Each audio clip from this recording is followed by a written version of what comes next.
안녕하십니까. 장애인복지론 1주차 2교시를 시작하도록 하겠습니다. 자, 1주차 2교시는 1주차 1교시에 이어서 장애인 복지의 이념에 대해서 연속해서 진행하도록 하겠습니다. 자, 이 장애인 복지의 이념은 크게 기회균등, 그 다음에 인간은 전인격 존재, 모든 인간은 독특한 존재. 그래서 장애인 복지 이념은 인권 존중, 생명 존중, 전인격 존중, 사회통합 존중, 평등의식의 존중, 이렇게 5가지라고 말씀드렸죠. 그 중에서 이제 인권의 존중에 대해서 지난 시간에 배웠고요. 자, 이번 시간에는 생명의 존중에 대해서 수업을 진행하도록 하겠습니다. 자, 생명의 존중은 장애인에 대한 각종 처우는 인간 생명에 대한 존중과 인격에 대한 기본적인 신뢰로부터 시작되어야 하고, 또 어떤 상태에 처한 사람이라도 다른 어떤 것과도 교환되지 않는 존재로서 존귀한 가치가 있고, 또 삶의 권리에 있어서도 경중이 있을 수 없다는 인식이 있을 때에만 그러한 대책들이 정당한 가치를 부여받게 된다. 가장 기본적인 생명 존중에 대한 내용입니다. 그래서 독일의 바이마이어 헌법 제151조에 보면 경제생활의 질서는 모든 사람에게 아름다움에 상응하는 생활을 보장하는 것을 목적으로 하여야 함을 규정하고, 거기에 인간의 생존권과 복지 이념을 최초로 실정법으로 명확히 밝히고 있다고 말할 수 있습니다. 그리고 오늘날 어떻게 하면 개인차가 있는 모든 사람이 행복한 상태로 인간다운 생활을 할 수 있는 사회로 만들 것인가 하는 그러한 기본 명제를 가진 사회에서만이 결국 장애인 재활 대책이 정당하게 인정받을 수 있다. 그리고 이제 독일의 바이마이어 헌법에 있고, 또 이처럼 현대 국가는 모든 국민에게 건강하고 문화적인 최적의 생활을 영위할 수 있는 권리를 기본적으로 설정하게 되었다. 이렇게 이해하시면 되겠습니다. 그리고 또 이러한 생명 존중은 결국 생존권은 최저생활 보장을 요구하는 긴급성을 띤 생존권보다 이제 인간다운 생활의 수준을 유지 향상하기 위한 어떤 국가적인 노력, 그러한 생활권으로 확대되었다. 그러니까 이제 최저생활 보장, 그 긴급성을 넘어서 이제 인간다운 생활 수준으로 확대되었다. 이런 뜻이고요. 또 최근에는 장애의 중증화, 그 다음에 중복화 경향에 따라서 더욱 장애인의 생명을 존중할 수 있는 어떤 재활의 이념이 많이 확립되고 있다. 이렇게 볼 수 있겠습니다. 그 다음으로는 이제 세 번째, 전인격 존중. 자, 이거는 결국 장애라는 것은 그 사람이 지닌 신체의 일부라는 거죠. 그렇기 때문에 건전한 사람의 한 부분에 더해진 하나의 특징, 이걸 받아들여야 되고, 그리고 우리 사회가 장애인을 보는 시각은 결국 장애를 통해서 그 사람의 전체를 장애인으로 규정하고 있다는 것입니다. 그래서 결국 커다란 사람 뒤에 작은 장애가 더해진 상태. 그래서 결국 장애인은 전체적으로 봐야 된다. 이런 뜻이고요. 또 개인은 분할된 단순한 기계적 집합체가 아니라 유기적인 하나의 전체다. 따라서 개인은 분명히 특수한 독자의 존재고 무엇과도 바꿀 수 없는 존재다. 자, 그래서 장애인도 나름대로 현상적으로는 장애를 가지고 있는데 결국 한 개인으로서 하나의 전체적인 것이다. 그래서 장애인을 어떤 장애를 지닌 신체 일부에 주목해서 어떤 사람의 본질을 벗어나서는 안 된다.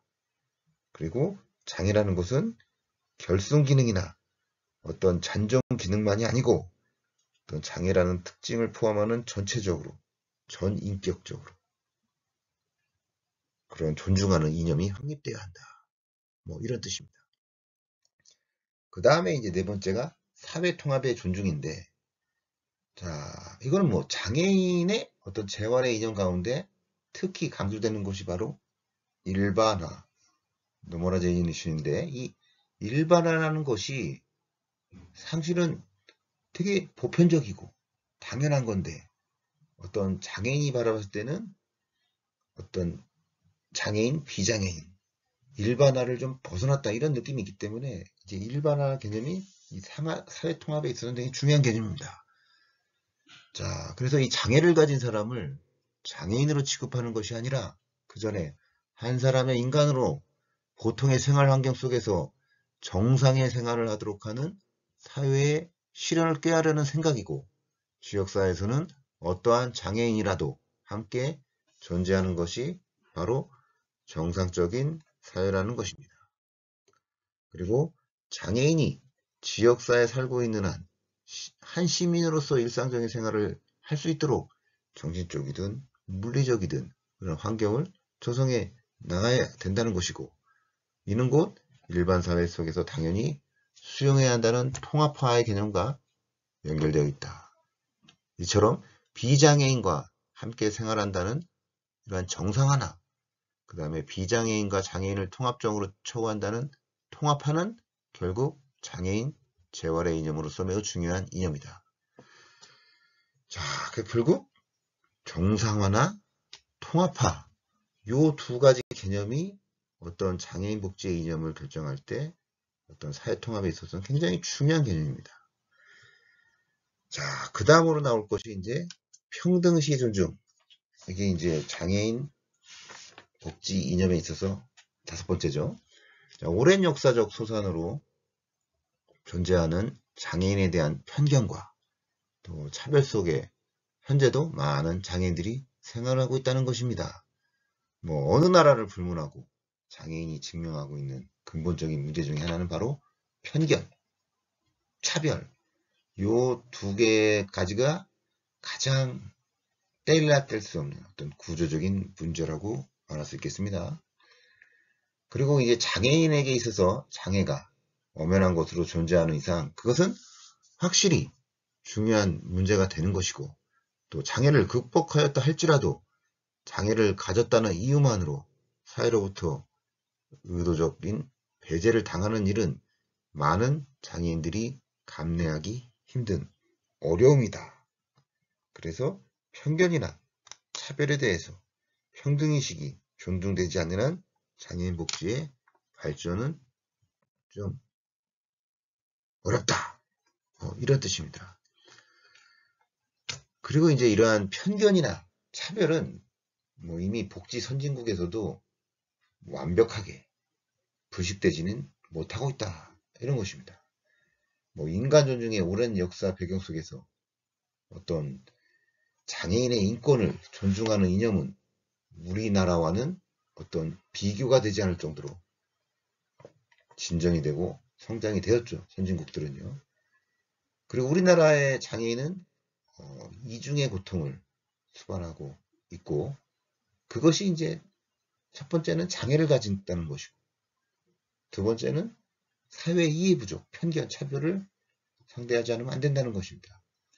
내가 가진 장애를 가진 것도 수용하고 감당하기도 힘든데 그걸 바라보는 사회의 시선, 편견, 차별과 또 싸워야 된다는 거죠. 이 두 가지 어려움.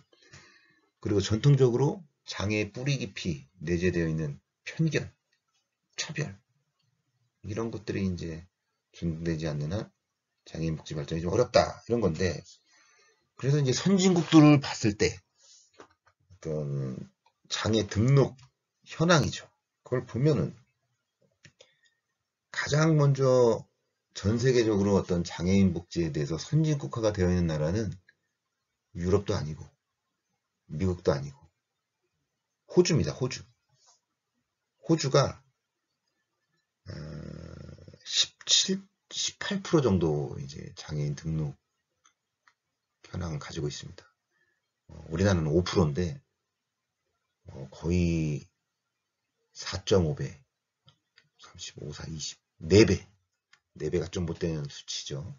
굉장히 이제 장애인 관련해서 선진국으로 모범을 보이는 사례고, 두 번째 나라가 이제 바로 스웨덴이죠.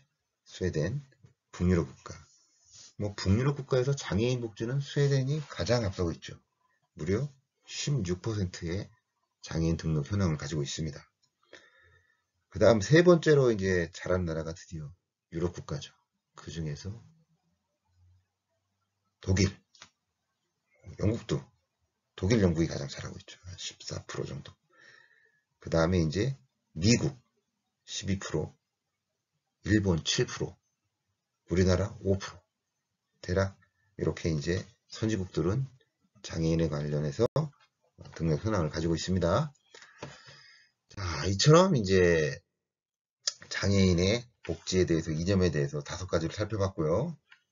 그 다음으로 이제 우리 네 번째 장에서 배울 건 뭐가 있냐면 장애인 문제의 내용과 범위입니다. 자, 요 내용은 크게 심리적인 문제, 그 다음에 가족관계, 그 다음에 친구관계, 이렇게 크게 세 가지로 나눠져 있는데, 가장 먼저 이 심리적인 문제에 대해서 먼저 함께 공부를 해보겠습니다.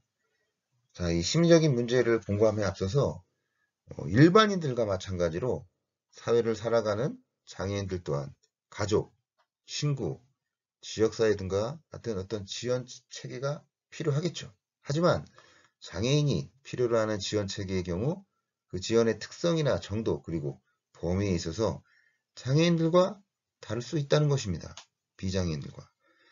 특히 심각한 장애를 지닌 사람의 경우 이들에게 필요한 다양한 서비스를 확인하고 연결해주는 공식적인 지원 체계가 없이 어떤 일반 사회생활에 적극적으로 참여한다는 것은 거의 불가능한 일이다. 이렇게 말할 수 있습니다. 자, 그래서 가장 먼저 이제 심리적인 문제. 자, 이 심리적인 문제는 1단계부터 총 8단계까지 나눠져 있는데, 이 심리적인 문제는 우리 인간행동과 사회환경에서 에릭슨이라는 학자를 많이 배웠죠.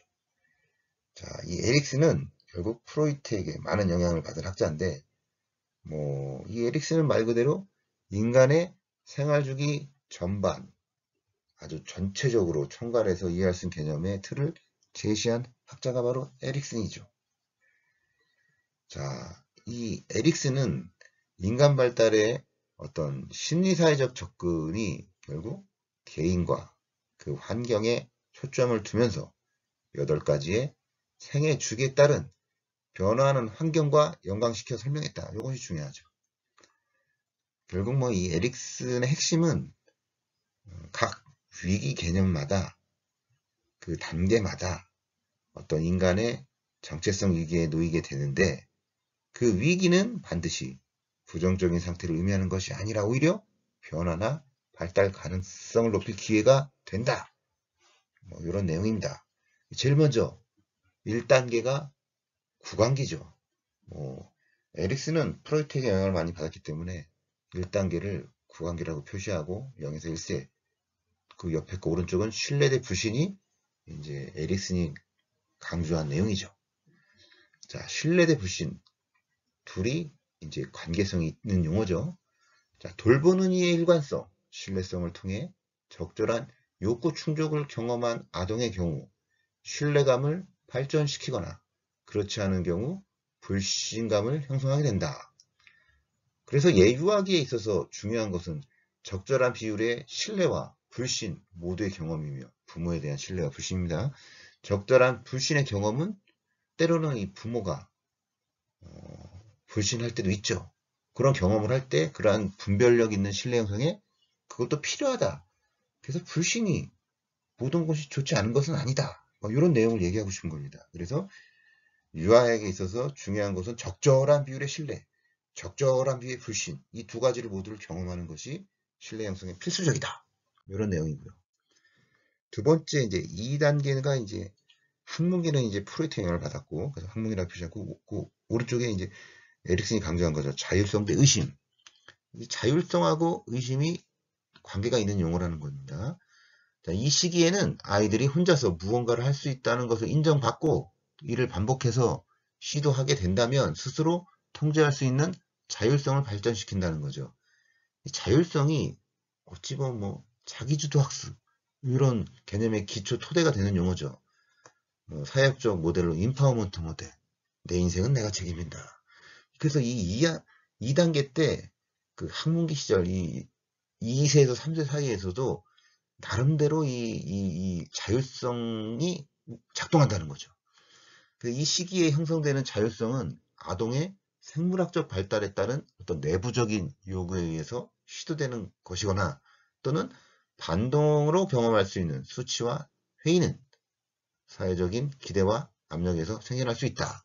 그래서 이제 장애인 복지론이니까 장애 아동의 경우를 봤을 때 부모와의 과보로 인해서 부모가 만약에 아동이 할 수 있는 일을 대신 해주게 된다면 아동은 다른 사람의 눈에 자신이 좋게 보이지 않는다는 수치와 회의적인 감정을 지속적으로 갖게 되기가 쉽다는 거죠. 뭐 예를 들어서 유치원에 갔을 때, 그죠? 뭐 2, 3세는 얘기는 아니지만 혼자 신발 주머니에서 실내화를 꺼내서 신발은 신발장에 놓고 실내화를 스스로 신을 수 있죠. 그런데 이제 과잉 부모는 실내화도 신겨주고 모든 것을 해주고 신발마저 신발장 넣어준 거 이런 행위가 오히려 충분히 할 수 있음에도 불구하고 해주는 것은 그렇게 좋은 모습은 아니다. 자율성이 있어서 이런 내용입니다. 그리고 이제 세 번째 단계가 이제 남근기입니다. 남근기. 남근기가 이제 4세, 5세 프로이드가 얘기했죠. 그 오른쪽에 이제 에릭슨이 한 내용. 주독성 대 죄의식. 같은 용어, 이 관련 있는 용어입니다. 이 시기에는, 남극기 시기에는 주도적으로 계획을 세우고 목표를 설정하고 달성하자는 노력을 보인다. 뭐, 우리의 인생을 계획을 세우고 목표를 설정하는 것이 꼭 청소년만 해당하는 어떤 형식적 조절기만 있는 것이 아니라 4세에서 5세에서도 이미 주도적이고 어떤 그런 계획을 세워서 목표를 달성하고자 하는 노력을 보이는 시기가 나타난다. 이겁니다. 따라서 부모가 아동이 계획하고 주도하는 활동에 긍정적인 반응을 보임으로써 반응, 리액션 이게 굉장히 중요하죠. 주도성이 발전할 수 있는 반면에 그렇지 않은 경우 죄의식을 가지기 쉽다. 그러니까 주도성을 못하면 죄의식에 빠진다. 뭐 이런 양면인 거죠. 특히 장애아동의 경우에는 이 시기에 주도적으로 활동하려고 시도하거나 또 비장애아동에 비해서 성취감보다는 실패를 더 많이 경험하게 되는데 이때 이는 아동의 창의성이나 주도성이 위축되고 또 그것이 심해지면 죄의식으로 빠지기 쉽다. 이런 내용입니다. 그 다음에 네 번째 심리적인 문제는 이제 잠복기. 6세에서 11세. 이때 이제 에릭슨이 근면성 대 열등감이란 말을 표현했다. 자, 이 근면성이 성실성 중요하죠. 이 시기에는 6세에서 11세 사이에는 그죠?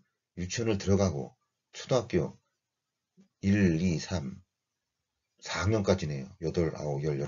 그러니까 초등학교 4학년 때까지는 자아 성장의 결정적인 단계로서 중요하다는 겁니다. 결정적인 단계라는 거, 자아 성장이 만들어지는 아동은 중요한 어떤 인지적, 사회적인 기술을 익힌다는 거죠.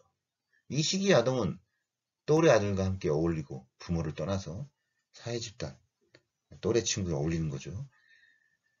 의미 있는 직업을 배우는 작업을 하는 법을 배우고 함께 미술도 하고 음악도 하고 체육도 하고 발표도 하고 그리고 근면성을 발전시키는데 이때 부모나 학교의 태도가 만약에 부정적이고 부정적일 경우에는 아동에게 열등감이 심어질 수 있다. 그래서 특히 이제 장애 아동 경우 부모를 중심으로 한 학교와 지역사회 어떤 부정적인 태도가 장애 아동의 오히려 근면성 발달에 방해할 수도 있다. 참 이 부분이 중요하죠. 학교라든지 또 부모가 오히려 부정적으로 그런 태도를 보이게 될 경우 아동에게 오히려 열등감이 유발한다. 그게 이제 잠복기에 대한 내용인 거고요. 5단계는 사춘기죠. 12세에서 18세. 뭐 이때는 당연히 정체성이 형성되는 시기고, 또 이 정체성이 형성되지 못할 때는 역할운동으로 빠지게 되는 거죠. 그래서 이 5단계 사춘기 이 시기에는 많은 내적 문제가 일어나고 양가 감정도 많아지겠죠. 그리고 거대한 사회 속에서 드디어 가정과 어떤 가족의 품에서 이제 사회의 어떤 조직에 들어오게 되죠. 작은 규모, 유치원, 학교, 이런 거대한 사회 속을 경험하면서 이제 자신의 위치를 확인하려는 어떤 정체감 확립하는 시도를 하고, 또 이와 동시에 새로운 사회적 갈등과 요구, 뭐 급격한 신체 성장, 사춘기니까요. 뭐 이래서 이제 내 역할, 자신의 어떤 정체성 이런 것들이 혼동을 좀 경험할 수 있다. 이 시기에는 내 외부적인 어떤 변화로 인해 가지고 내적으로는 심리적인 정체성 문제, 외적으로는 급격한 어떤 신체적 변화, 성숙으로 인해서 사춘기로 인해서 정체감에 확립한 시도나 어떤 정체감 형성은 개인의 전생에 걸친 과정. 이때 확립된 정체감이 인생에 있어서 지속적으로 발전과 영향을 미친다는 겁니다.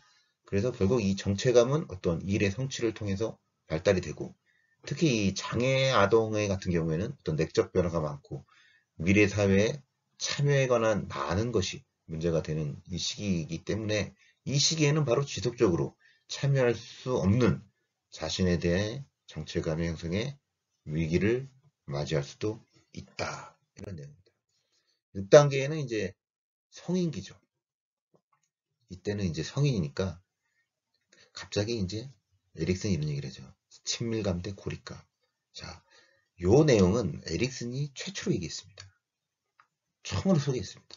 뭐냐면 친밀감의 발달이라는 것이 어떤 사춘기 단계에서 어떤 자아 정체성을 형성한 사람만이 이때 이 친밀감을 유일하게 더 발전시킬 수 있고, 그리고 이러한 확고한 정체감을 가진 사람만이 결국 타인과의 상호관계 유지, 타인과의 사회관계 유지가 친밀감이죠.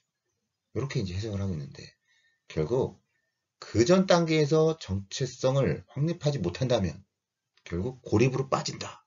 그래서 이제 친밀감 대 고립감이 이제 나온 용어죠. 그래서 이 장애인의 경우도 일반 사회 내에서 자신의 위치와 역할에 관한 정체감이 확립되지 못할 경우에 결국 비장애인보다 고립감으로 더 지속적으로 갖기 쉬워진다.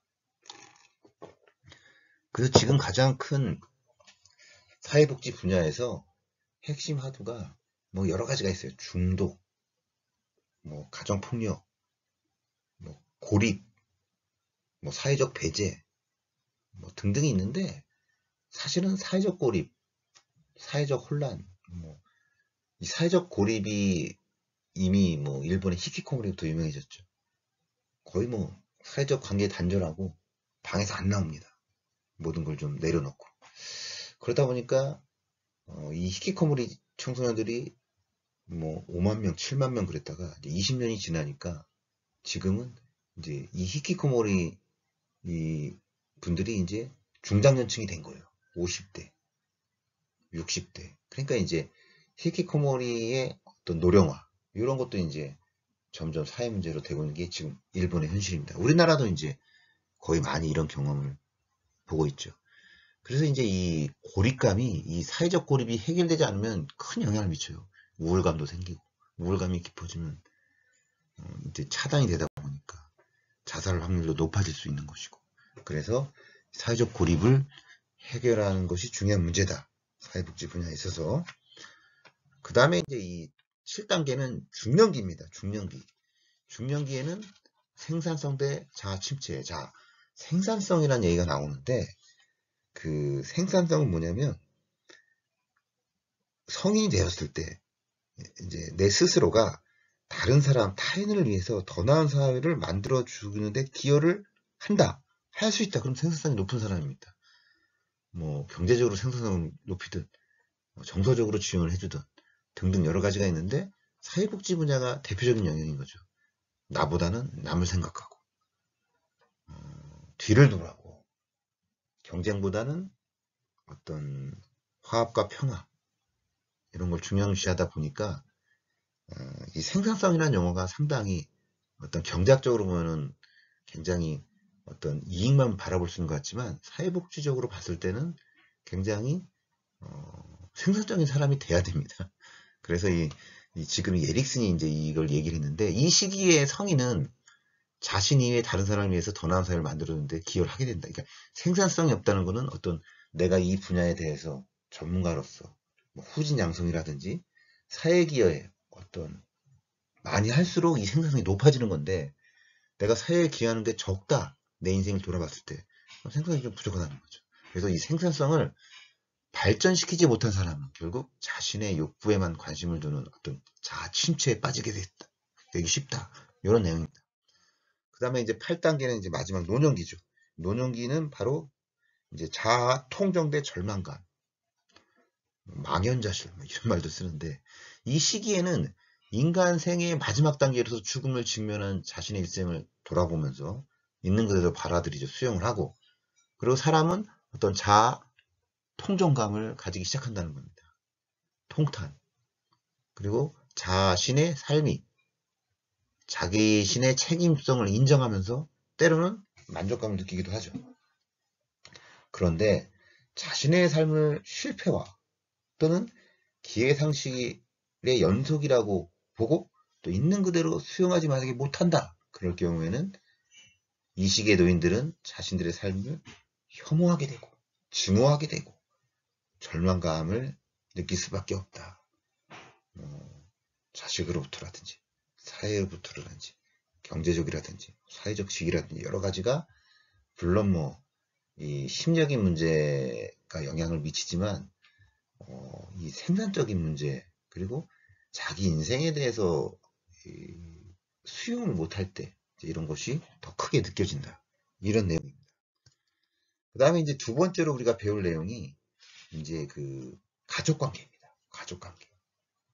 자, 이 가족관계에 앞서서 이 에릭슨의 이제 지금까지 건강한 개인의 자아 발달 단계를 8가지를 제시를 했는데 근데 반대로 크레이트라는 학자가 이제 장애인에 대한 어떤 장애에 관한 적응 5가지를 얘기를 했습니다. 그게 뭐냐면 첫 번째가 불신 단계. 크리에이트가 말했습니다. 두 번째는 자각의 발달. 세 번째는 재조직. 네 번째는 결단. 다섯 번째는 정체성 변화. 자, 이 에릭슨이 이제 개인의 발달, 자아 발달 8단계를 제시하는 것 뒤에 우리 장애인 복지 쪽에서는 크레이트라는 학자가 이제 장애인의 어떤 장애에 관한 적응이죠. 이제 이걸 어떻게 바라보냐를 5가지 얘기했는데 첫 번째 불신. 이건 뭐냐 말 그대로 장애인들이 장애를 부정한다는 겁니다. 특히 이제 이 시기에는 선천적인 장애라기보다 사고로 인해 가지고 후천적인 장애를 가진 사람들이 불신 기간이 긴다는 겁니다. 그 다음에 이제 자각. 2단계가 자각인데 장애인들은 결국 자신의 장애를 가진 사람이 드디어 이제 내가 자신이 있구나. 장애가 있다는 것을 이제 받아들이기 시작하는 거죠. 깨닫는 시기가 이제 두 번째 자각의 발달 단계고 자각을 하는 순간 이제 분노와 그 다음에 우울, 절망 이런 것들이 동반되겠죠. 세 번째 단계는 이제 재조직.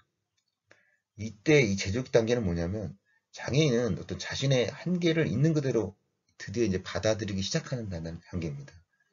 그래서 이제 장애를 있는 그대로 그 한계를 받아들였다는 것은 뭐겠습니까? 장애인들이 주변의 다른 사람과 관계를 수정한다. 관계를 수정한다. 그런 계기를 갖게 된다. 이 뜻입니다. 4단계는 이제 결단입니다. 결단.